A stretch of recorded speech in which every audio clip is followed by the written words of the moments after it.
Al Durr وهذه الكلم بمديح الهادي تنتظم ضاءت بالمختار الظلم وحلا في مولده النغم قسما بالله رب العالمين وارتضينا غير دين الله دين فهو دين الحق دين الأنبياء إنه الإسلام.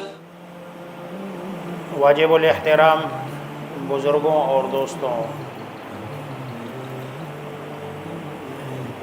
ذی قعدہ کا مہینہ چل رہا ہے اور اگلا مہینہ یہ ذی الحج کا ہے۔ ذی الحج کا جو مہینہ ہے اس کے جو ابتدائی 10 ایام ہے یہ فضیلت والے دن ہے۔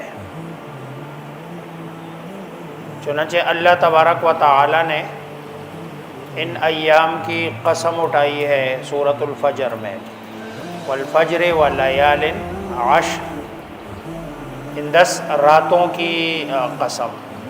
اور اللہ تبارک و تعالی جب کسی چیز کی قسم اٹھاتے ہیں تو اس سے مقصود اس چیز کی عظمت کو بتلانا ہوتا ہے۔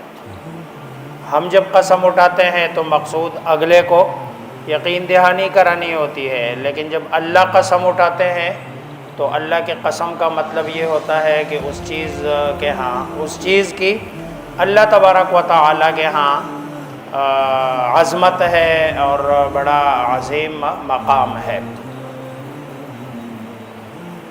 قرآن کریم میں جہاں حضرت موسیٰ علیہ السلام کو تورات دینے کے لیے اللہ تبارک و تعالی نے جب طور پہ بلایا تو 40 دن حضرت موسیٰ علیہ السلام کو اللہ تبارک و تعالی کی طرف سے ٹائم دیا گیا کہ یہ 40 دن آپ نے اللہ تبارک و تعالی کے دربار میں گزارنے ہیں۔ مفسرین لکھتے ہیں کہ یہ جو 40 دن ہے اس میں جو پورا ذی قعدہ کا مہینہ ہے یعنی 30 دن تو وہ، اور جو بقایا 10 دن ہے وہ ذی الحج کے ابتدائی 10 ایام ہے۔ گویا کہ اس سے بھی اس کی عظمت کا اندازہ ہوتا ہے کہ یہ جو ایام ہے، ویسے بھی یہ ایام حج ہے، حج کے ایام ہے کہ شوال، ذی قعدہ اور 10 ذی الحج یہ سارا جو ہے نا حج کے ایام میں شمار ہوتے ہیں، تو یہ عظمت والے ایام ہے۔ اور اس کی عظمت کے پیچھے اللہ تبارک و تعالی کا ابراہیم علیہ السلام پر جو امتحان ہے، اس امتحان اور اس میں حضرت ابراہیم علیہ السلام کی کامیابی والا فلسفہ ہے، جس کو ہم اپنی زبان میں قربانی کہتے ہیں۔ میں نے جو آیت پڑھی ہے قرآن کریم میں، اللہ تبارک و تعالی نے قربانی کے لیے 3 الفاظ استعمال کیے ہیں۔ ایک لفظ نسک استعمال کیا ہے، دوسرا لفظ نحر استعمال کیا ہے، اور تیسرا لفظ قربان استعمال کیا ہے۔ نسک سورہ حج کی جو آیت میں نے پڑھی ہے، لِكُلِّ أُمَّةٍ جَعَلْنَا مَنْسَكًا لِيَذْكُرُوا اسْمَ اللَّهِ عَلَى مَا رَزَقَهُم مِّن بَهِيمَةِ الْأَنْعَامِ۔ یہاں بھی نسک سے مراد، منسک سے مراد قربان گاہ ہے جہاں پر قربانی کی جاتی ہے، کیونکہ آگے لِيَذْكُرُوا اسْمَ اللَّهِ عَلَى مَا رَزَقَهُم مِّن بَهِيمَةِ الْأَنْعَامِ، جانوروں کا تذکرہ ہے، اس لیے یہاں پر بھی مراد قربانی ہے۔ دوسری جگہ سورۃ الکوثر میں اللہ تبارک و تعالی فرماتے ہیں فَصَلِّ لِرَبِّكَ وَانْحَرْ، کہ اپنے رب کے لیے نماز پڑھیے اور قربانی کیجئے، نحر کیجئے۔ اور تیسری جگہ جہاں قربانی کا تذکرہ ہے، حضرت آدم علیہ السلام کے 2 بیٹوں کا جہاں واقعہ ہے، اِذْ قَرَّبَا قُرْبَانًا فَتُقُبِّلَ مِنْ أَحَدِهِمَا وَلَمْ يُتَقَبَّلْ مِنَ الْآخَرِ۔ یہ جو لفظ قربانی ہے، قربانی کا مطلب کیا ہے؟ قربانی کا مطلب لغت کی کتابوں میں لکھا ہوا ہے ہر وہ عمل، ہر وہ کام جس سے اللہ تبارک و تعالی کا قرب حاصل کیا جائے اس کو قربانی کہتے ہیں۔ لغت کے اعتبار سے قربانی کا مطلب ہر وہ عمل چاہے وہ زبان سے ہو، چاہے وہ مالی ہو، چاہے وہ انسان کے اعضاء سے ہو، لیکن رب کی تقرب کا جو سبب بنے اس کو قربانی کہتے ہیں۔ چنانچہ یہ جو اذ قربا قربانن میں بھی کہ جب دونوں نے اپنے رب کے دربار میں قربانی کر لی، یعنی اپنے رب کے قرب حاصل کرنے کے لیے دونوں نے قربانی کر لی، تو فتقبل من احدہما، تو ایک سے قبول کر لی گئی، دوسرے سے نہیں قبول کی گئی ہے۔ رسول اللہ صلی اللہ علیہ وسلم سے پہلے حضرت آدم علیہ السلام تک تمام انبیاء علیہ السلام کے زمانے میں قربانی کا وجود تھا، اور اس قربانی کے لیے جانور کو ذبح کیا جاتا تھا۔ حضرت آدم علیہ السلام کا تو واقعہ ہے، اور حضرت موسیٰ علیہ السلام، حضرت عیسیٰ علیہ السلام، جتنے بھی انبیاء علیہ السلام ہیں، وہاں پر بھی قربانی کا ایک تصور تھا۔ چنانچہ جب رسول اللہ صلی اللہ علیہ وسلم مکہ سے مدینہ تشریف لے کے گئے تو آپ نے جب یہودیوں کو دعوت دی ہے تو یہودیوں نے ایک بات کی ہے حضرت رسول اللہ صلی اللہ علیہ وسلم کے سامنے کہ ہمیں تو اللہ تبارک و تعالی نے یہ عہد دیا، ان اللہ عہد الینا، کہ ہمارے ساتھ اللہ تبارک و تعالی نے یہ عہد کیا ہے کہ جب بھی تمہارے پاس کوئی رسول بن کر آئے تو تم نے اس کی بات اس وقت تک نہیں ماننی جب تک کہ وہ قربانی کر لے، اور قربانی کر لے حتی تأکلہ النار، آسمان سے آگ آ کے اس کو کھا نہ لے۔ یہ یہودیوں کی ڈیمانڈ تھی رسول اللہ صلی اللہ علیہ وسلم سے، لیکن اس امت پر اللہ تبارک و تعالی کا اتنا بڑا احسان کہ پچھلی امتوں کی طرح قربانی کا جو مصرف تھا وہ مصرف نہیں رکھا۔ پچھلی امتوں میں قربانی کا مصرف یہ ہوتا تھا کہ قربانی کر لی ہے، قربانی کر کے ایک کھلے میدان میں اپنا جانور ڈال دیا، اور آسمان سے آگ آئی ہے، آگ جس کی قربانی کو اٹھا کے جلا دیا، اس کی قربانی قبول ہے، اور جس کی قربانی نہیں جلی پتہ چلا کہ اس کی قربانی قبول نہیں ہے۔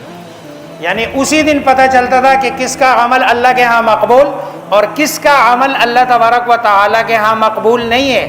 یہ تو رسول اللہ صلی اللہ علیہ وسلم کی ذات کی برکت سے ہمارے اوپر اللہ کا بہت بڑا احسان ہے کہ ہمیں اس پروسیس سے نکالا کہ بھائی کس کا عمل قابل قبول ہے، کس کا عمل قابل قبول نہیں، ورنہ تو عید والے دن اتنے جانور پڑے ہوتے کہ جس کے جانور کو آگ اٹھا کے نہ لے جاتی وہ منہ چھپائے رکھتا، اور کسی کے سامنے آنے کی بھی اس کو جرت نہ ہوتی کہ بھائی قربانی تو کر لیے، اس نے تو 10 لاکھ کا بیل لیا تھا، پتہ چلا وہ ابھی تک گراؤنڈ میں پڑا ہوا ہے، اور دوسری طرف ایک بندہ ہے جس کا 40-45 ہزار روپے کی چھوٹی سی بکری یا بکرا تھا، اس کو آگ اٹھا کے لے گئی کیونکہ وہاں اخلاص تھا اور ادھر اخلاص نہیں۔ تو یہ رسول اللہ صلی اللہ علیہ وسلم کے امتی ہونے کی برکت سے اللہ نے یہ والا پردہ ہمارا رکھا ہے، لیکن یہ پردہ آج تو ہے،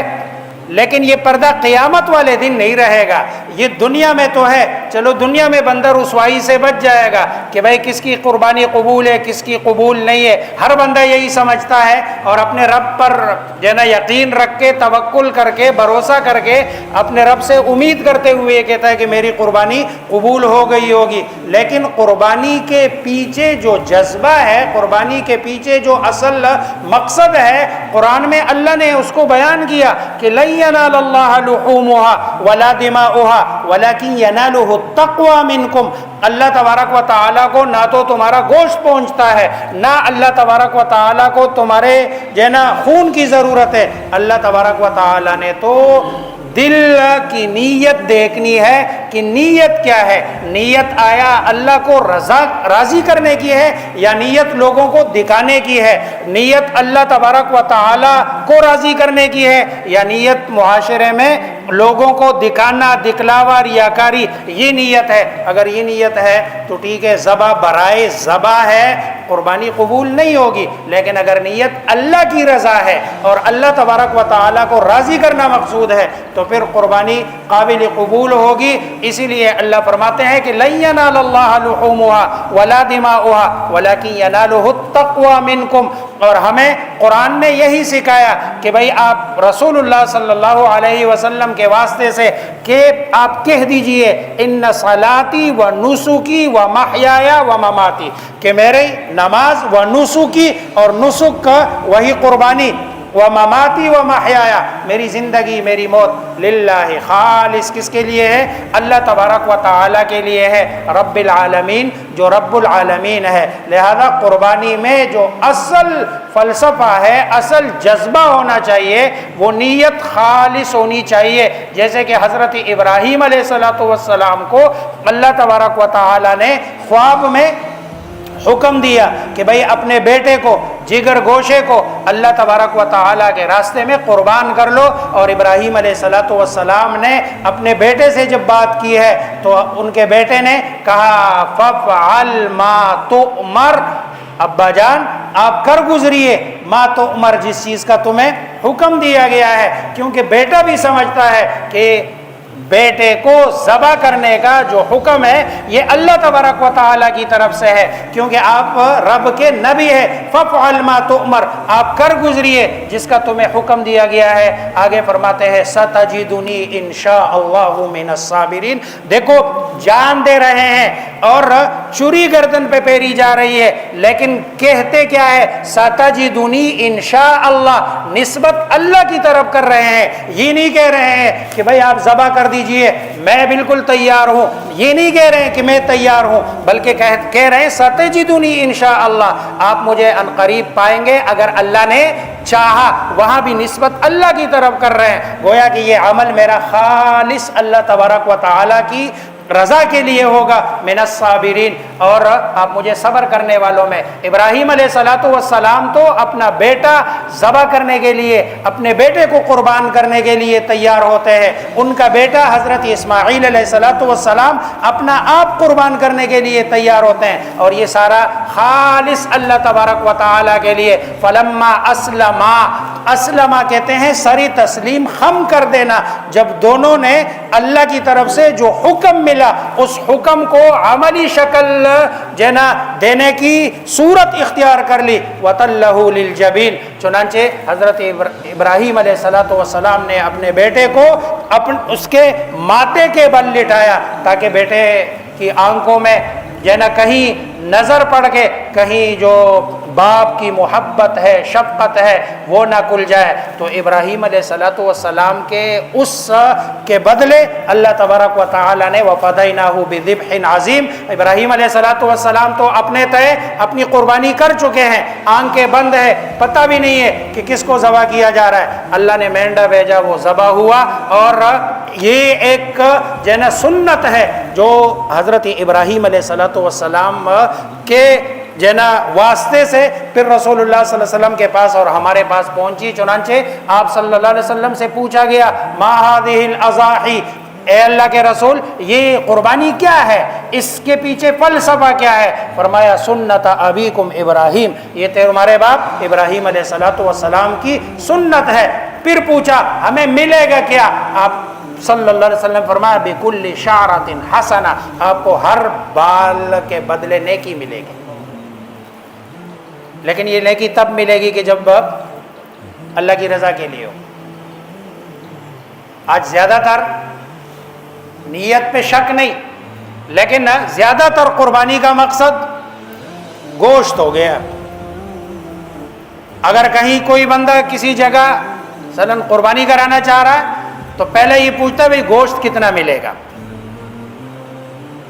یہ سوال ہوتا ہے کہ گوشت کتنا ملے گا. گوشت نہیں ہے اصل ہے رب کی رضا کے لیے جانور پر چھری پھیرنا، اجر اور ثواب. گوشت تو سارا سال بندہ کھا لیتا ہے، اور جو قربانی والے دن ملے وہ زیادہ تر جنا حق بھی اس میں کس کا ہے؟ فقراء، مساکین، غربا، کہ جو سارا سال گوشت نہیں کھاتے ہیں۔ اسی لیے نیت بندے کی خالص ہو، اس کے پیچھے اصل نیت ہے۔ اگر نیت خالص ہے تو اجر بھی ملے گا، ثواب بھی ملے گا، اور قیامت والے دن جنا اس جانور کی ہر چیز تولی جائے گی، یہاں تک کہ روایات میں آتا ہے کہ اس کے جو آلودگیاں ہیں ان آلودگیوں کو بھی میزان عدل میں تولا جائے گا۔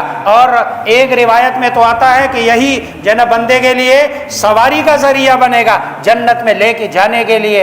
اتنا اجر ہے، اتنا ثواب ہے، لیکن اس کے لیے بنیادی چیز ہے کہ بندے کی نیت اللہ کی رضا ہو، دکھلاوا نہ ہو کہ بھائی پڑوسی کا جانور بڑا ہے، میں نے اس سے بڑا جانور لے کے آنا ہے، یہ نیت نہ ہو۔ میں نے لوگوں کو دکھانے کے لیے جانور بڑا لے کے آنا ہے، یہ نیت نہ ہو۔ اگر یہ نیت ہو تو یہ گوشت تو مل جائے گا، ذبح تو ہو جائے گا، واہ تو ہو جائے گی، اجر نہیں ملے گا، ثواب نہیں ملے گا۔ ثواب ملے گا تب کہ جب بندے کی نیت کیا ہو؟ اللہ تبارک و تعالیٰ کی رضا ہو اور اللہ کو راضی کرنا ہو۔ جیسے کہ ابراہیم علیہ السلام نے اتنی بڑی قربانی دی، پھر ابراہیم علیہ السلام اور حضرت اسماعیل علیہ السلام کی جو آپس میں گفتگو ہے، جو قرآن نے نقل کی ہے، وہ گفتگو پڑھنے والی ہے اور اس پر غور کرنے کی ضرورت ہے۔ ہمیں ابراہیم علیہ السلام، اسماعیل علیہ السلام والا وہ جذبہ، وہ گفتگو، وہ نیت، وہ اخلاص، وہ ساری چیزیں بھول گئے۔ بس قربانی والے دن ایک ہی چیز یاد رہ گئی ہے کہ بھائی ہم نے قربانی کرنی ہے اور قربانی والے دن گوشت زیادہ آئے گا، ہم نے یہ بھی بنانا، یہ بھی بنانا، یہ بھی بنانا، یہ بھی بنانا، یہ بھی بنایا۔ بنائے، اس پہ اسلام منع نہیں کرتا، لیکن نیت بنانے کی نہ ہو۔ نیت کس کی ہو؟ اللہ تبارک و تعالیٰ کی رضا ہو اور اللہ تبارک و تعالیٰ کو راضی کرنا مقصود ہو۔ اللہ مجھے آپ سب کو سمجھنے، عمل کرنے کی توفیق عطا فرمائے۔